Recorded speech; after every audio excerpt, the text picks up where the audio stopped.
ሰላም ሰላም እንዴት ናችሁ?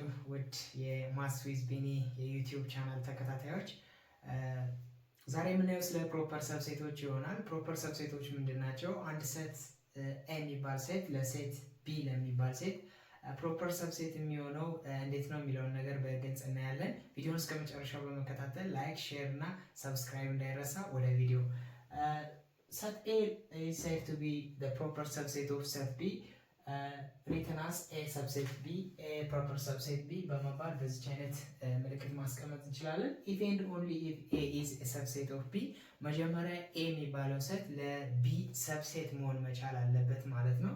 በዛ ላይ ደግሞ B has one more element ስለዚህ ሴት A የሚባለው ሴት ለሴት B ፕሮፐር ሰብሴት የሚሆነው A subset of B መሆን መቻል አለበት መጀመሪያ። በዛ ላይ ደግሞ B should be one more element as compared to A ማለት ነው። ከA ጋር ሲነጻጸር ከA በላይ ኤሌመንቶችን መያዝ መቻል አለበት ማለት ነው። አንድ ሴት A ለሴት B ፕሮፐር ሰብሴት ለመባል ኤግዛምፕል let's say A is A, C, E A, E and C is elements of set A and elements of B is A, C, D and E is a proper subset of set B የሚለው ነገር set A እንግዲህ እነዚህን ኤሌመንቶች ይዟል፣ set B እነዚህን ኤሌመንቶች ይዟል። ስለዚህ set A proper subset of B ነው ወይ ነው የተባለ የተጠየቅነው ጥያቄ ይሄ ነው።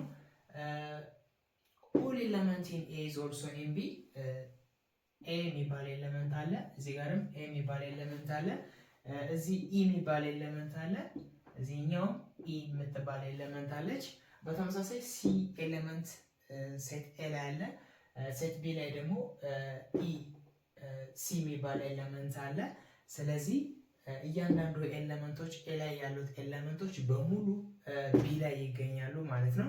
ስለዚህ የመጀመሪያውን አሟላልን ማለት ነው። ሴት ኤ ለሴት ቢ ሰብሴት ሆነ። ከዛ ፕሮፐር ሰብሴት መሆኑን ቼክ እናደርጋለን። ቢ የሚባለው ሴት አንድ ሞር ኤሌመንት መኖር መቻል አለበት ማለት ነው ከሴት ኤ ጋር ሲነጻጸር። ስለዚህ ዲ የሚባል ዋን ሞር ኤሌመንት አለው ወይም ደግሞ ዲ የሚባል ተጨማሪ ኤሌመንት አለው ከቢ ማለት ነው።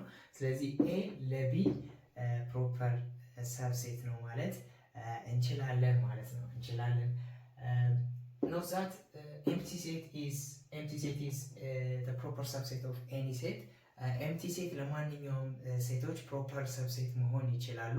ይሄ እንዳትረሱ። any set is not proper subset of itself ማንኛውም ሴት ለራሱ ፕሮፐር ሰብሴት መሆን አይችልም። ምክንያቱም ዋን ሞር ኤሌመንት መኖር ስላለበት ማለት ነው ከአንደኛው ሴት።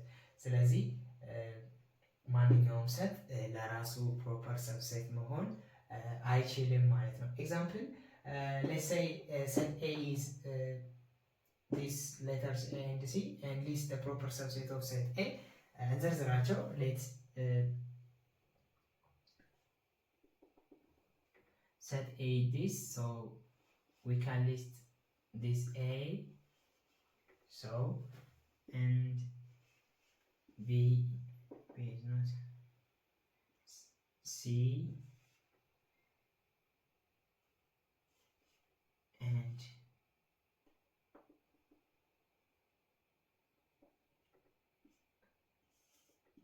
T set ቪዲዮን እስከመጨረሻው ስለተከታተላችሁ እጅግ አድርጌ አመሰግናለሁ። ባይ ባይ።